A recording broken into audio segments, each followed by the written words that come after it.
Bom dia, pessoal. Vamos iniciar mais uma aula de solos.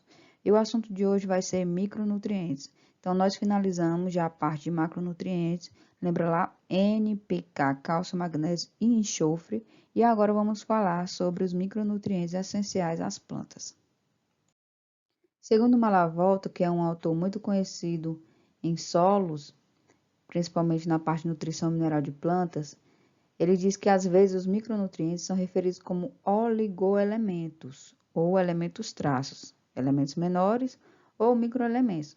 Tais expressões elas não devem ser utilizadas por quê? Porque os oligo quer dizer raro e os micronutrientes são comuns a todas as plantas superiores. Então esses oligo não são raros, né, esses micronutrientes. Embora ocorra em pequena proporção os micronutrientes, o resultado ele pode ser quantificado. Então, os teores estão acima do que se considera como traços e não são menores nas suas funções, pois o crescimento e a produção eles poderão ser limitados, no caso diminuídos ou impedidos, tanto pela falta de molibdênio como pela falta de nitrogênio. E o termo microelemento é qualquer elemento, nutriente ou não, que apareça em proporção considerada como muito pequena. Então, do mesmo modo que se você falar macroelemento, ele não é sinônimo de macronutriente, tá ok? Ele não é sinônimo, porque, por exemplo, o arroz e a cana-de-açúcar, eles contêm altas proporções de silício, e o silício ele não é essencial, mas ele é um macroelemento. Ele não é um macronutriente porque ele não é essencial à planta. Entenderam? Então, vamos falar um pouquinho mais sobre os micronutrientes. Os macronutrientes que a gente já viu nas aulas anteriores, eles têm, em geral, seus teores expressos em porcentagem. E os micronutrientes em partes por milhão, que é o ppm, chamado ppm, todos na forma elementar. A única distinção na classificação entre macro e micronutrientes é a concentração exigida pelas plantas. Geralmente, os micronutrientes, eles requerem menos concentrações, menores quantidades do que os macronutrientes. Então, quando você vai adubar, você utiliza muito menos quantidade de micronutrientes do que macronutrientes. Então, os macronutrientes ocorrem em concentração de 10 a 5.000 vezes superior à dos micronutrientes. Aí, como vocês podem ver aqui, é exigido em pequenas quantidades pelas plantas. Geralmente, na análise de solo, quando a gente pede uma análise de solo, os macronutrientes vêm em grama por quilo, para você adubar, de massa seca, né? Já os micronutrientes, você tem que adubar em miligrama por quilo de massa seca. Então, você vê aqui a diferença muito grande.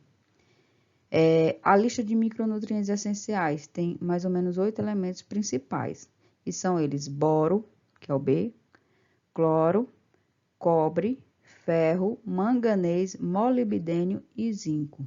Então, aqui são 8, boro, cloro, cobre, ferro, manganês, molibdênio e zinco. Então, a deficiência, geralmente nos solos, está generalizada em todos os tipos de solos, a deficiência desses micronutrientes. Por conta do aumento da demanda de micronutrientes pela utilização de cultivares mais produtivos, por exemplo, o pessoal, eles usam mais fertilizantes concentrados com macronutrientes do que com micronutrientes. Então, o maior uso de fertilizantes concentrados com baixo teor de micronutrientes, utiliza pouco, e diminuição do uso de estercos animais, compostos e resíduos da cultura. Então, por exemplo, vocês vão adubar alguma cultura. E aí, geralmente o pessoal fala assim, não, compre NPK, que é aquele formuladozinho, 10, 20, 20, 20 ou 10, 30, 10, entendeu? Ali só tem NPK, ali não tem geralmente nem enxofre, não tem cálcio e muito menos os micronutrientes. Então, vocês também têm que comprar adubos, os micronutrientes.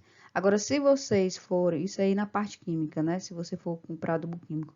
Agora, se vocês forem adubar de forma orgânica, usando esterco animal ou composto resíduo de cultura, aí sim tem os micronutrientes, porque o composto orgânico, como eu já disse anteriormente, ele é completo, ele tem os macro e tem os micronutrientes, então não tem tanto problema não vai ter problema no crescimento da planta por conta desses micronutrientes.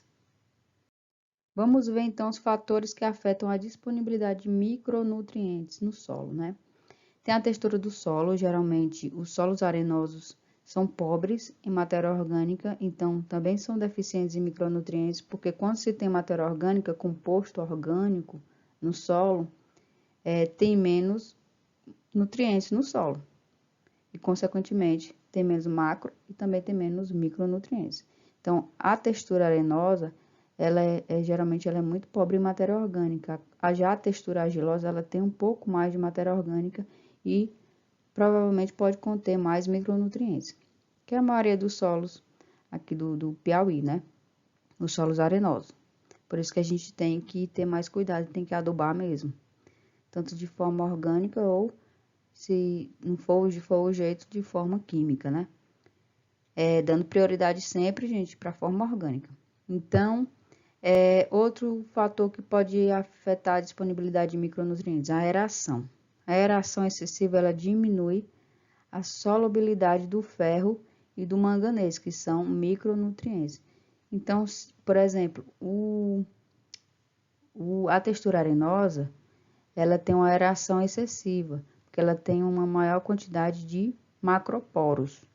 E aí fica o solo tem muita aeração, e aí vai diminuindo essa solubilidade do ferro e do manganês. Geralmente os solos argilosos, eles retêm mais, aumenta mais essa solubilidade do ferro e manganês, e a planta ela consegue absorver mais. A matéria orgânica também é outro fator, que geralmente está atrelado à textura, né?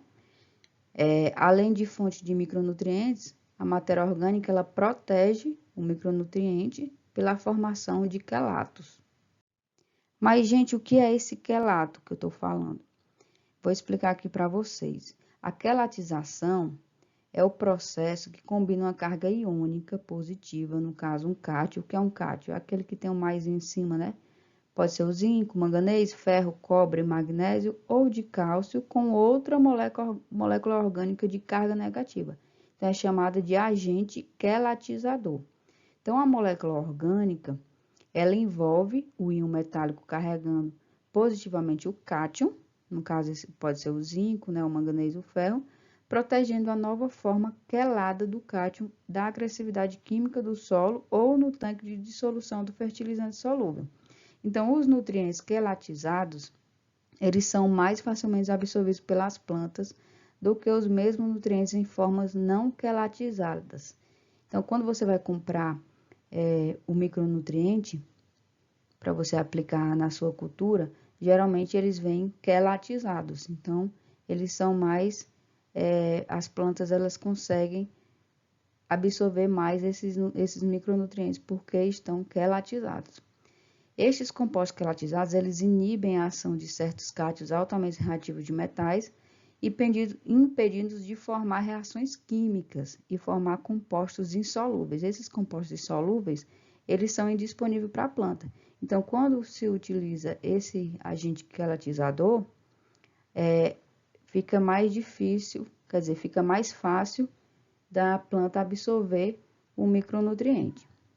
Então, se por um lado os quelatos usados em fertilizantes foliares precisa ter uma ligação química suficientemente forte para protegê-los de inesperadas reações químicas, por outro, eles devem permitir a liberação de forma facilitada quando absorvidos pelas plantas. Então, dessa forma, os quelatos eles incorporam íons de metal numa forma solúvel e facilmente disponível às plantas, pois são altamente solúveis em água. Então, quando você está comprando aquele micronutriente, ele está quelatizado, além disso, como ele fica mais fácil de ser absorvido pela planta, porque ele também é altamente solúvel em água. Então, quando você irriga, a planta ela já consegue absorver mais facilmente, né? Então, a quelatização é considerada uma forma mais fácil de fornecer nutrientes às plantas através da adubação foliar. Vou falar um pouco sobre a adubação foliar nos próximos slides. Além disso, também, outro fator que afeta a disponibilidade dos micronutrientes é o pH do solo, que é o fator de manejo que mais influencia a disponibilidade dos micronutrientes. Então, se o pH ele está muito ácido, no caso muito baixo, geralmente os micronutrientes eles vão ter problema para a planta, vai dar problema para a planta absorver esses micronutrientes. O que é um pH ácido? Aquele pH abaixo de 5, 4, 3. Então, é um pH muito ácido em que as plantas elas não conseguem absorver o nutriente. Você pode aplicar micronutriente que for, NPK, cálcio, tudo. Você pode aplicar, sei lá, 1000 quilos, mas a planta ela não consegue absorver exatamente por conta do pH estar ácido, entendeu? Vou apresentar aqui para vocês os fertilizantes contendo micronutrientes. Tem os ácidos e sais inorgânicos solúveis dos elementos, que eu vou explicar aqui no próximo slide. Tem também os óxidos insolúveis em água, que são, como o nome diz, insolúvel, não tem solubilidade em água. Tem também as fritas, que é uma fusão de silicatos com micronutrientes, que é um fertilizante que você pode adubar na sua cultura. Tem os quelatos, como eu já disse, que são produtos solúveis que mantêm os metais neles contidos fortemente complexados, que são os mais utilizados, né? Esses quelatos são os mais utilizados na hora de adubar com micronutrientes. Tem também os incorporados em formulação de NPK, aquele lá 10, 20, 30, às vezes eles colocam também um micronutriente, mas tem que ver o rótulo, tá? Porque nem todos têm. Então, pode ser uma mistura granulada, que aqueles granulozinhos, aquelas bolinhas, né? Que vocês compram. Ou pode ser o microaspergido no NPK. Você pode colocar também na irrigação.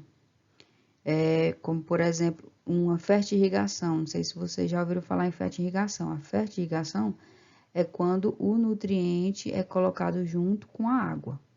Por isso que é fertirrigação. Então, aqui é só para mostrar para vocês, o Micromix é uma marca, né? Mas ele vem dizendo os micronutrientes que ele tem, aqui eles são, ó, quelatos. Não sei se dá para ver, quelatos é DTA. DTA é junto com ácido, tá? Então, esses micronutrientes são quelatizados e, por conseguinte, eles vão ser, as plantas vão conseguir absorver mais facilmente esses micronutrientes, exatamente por conta dessa quelatização. Tem também esse fertilizante com micros, que é uma mistura de micronutrientes para fertigação e hidroponia, que isso aqui eu mostrei, tô mostrando só como exemplo mesmo, tá? Hidroponia é aquele sistema que, como se alface, não sei se vocês já foram comprar alface hidropônico, que aí tem passando mesmo a água junto com os nutrientes e não utiliza o solo, né? A planta ela não fica fixada no solo, ela fica num substrato ou na água. Aqui são os sais inorgânicos solúveis dos elementos que eu disse que ia falar. Então, aqui, ó, os principais micronutrientes, fertilizantes que têm micronutrientes. Então, quando você não compra, você quer, por exemplo, você fez uma análise de solo. E aí, na análise de solo, tem dizendo lá que tem cobre, ferro, manganês, molibdênio e zinco de forma adequada para a sua cultura. Então, seu solo você não precisa adicionar nenhum desses micronutrientes. Você só precisa aplicar o boro. O boro lá está dizendo que está baixo. Então, o que é que você vai fazer? Você vai utilizar ou o ácido bórico ou o borax, que tem 17% de boro, esse ácido bórico aqui, e o borax tem 11%. Ou você também pode aplicar um adubo orgânico, que também tem esses micronutrientes, tá certo? Então, cobre, você pode aplicar o sulfato de cobre, que ele vem junto com enxofre, né? O sulfato, 25% de cobre, o ferro aqui também sulfato de ferro, que também tem enxofre, e aí por aí vai. Cada um tem a sua quantidadezinha em porcentagem do elemento, do micronutriente que você precisa. Finalizamos a nossa primeira videoaula sobre os micronutrientes e na próxima videoaula a gente vai falar, especificar cada um do micronutriente, falar um pouquinho mais sobre cada micronutriente. acompanhe, tá? Bons estudos!